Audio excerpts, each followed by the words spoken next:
आपण पाहत आहात प्रभावशाली न्यूज। आता प्रत्येक बातमी असेल प्रभावशाली।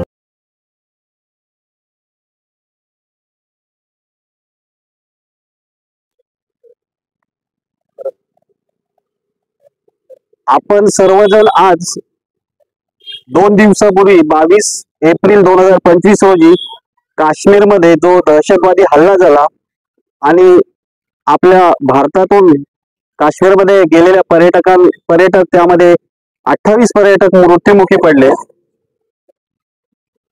त्यांच्याबद्दल श्रद्धांजली अर्पण करण्यासाठी आज शिवप्रतिष्ठान करंजडे येथे आपण जमलेलो आहोत।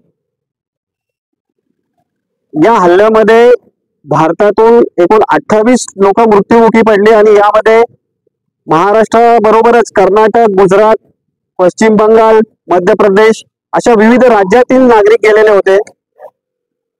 आपल्या महाराष्ट्रातील 6 जणांचा यामध्ये मृत्यू झालेला आहे।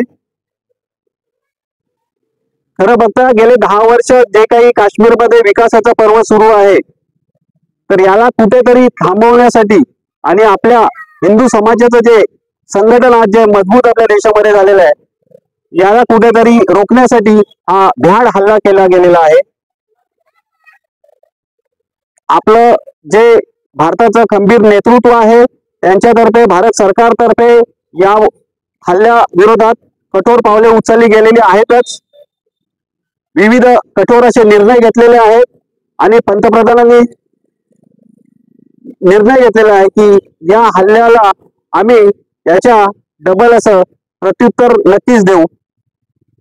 तर आपण सर्व शिवप्रतिष्ठानचे कार्यकर्ते, अध्यक्ष आणि सर्वांना मी धन्यवाद देतो की आपण या निमित्ताने श्रद्धांजली कार्यक्रम ठेवला आणि या निमित्तानं आपण सर्व संघटना, सर्व हिंदू बांधवांना एकत्रित आणण्याचं काम केलेलं आहे। मी आपल्या सर्वांतर्फे या घटनेबद्दल श्रद्धांजली वाहतो। धन्यवाद।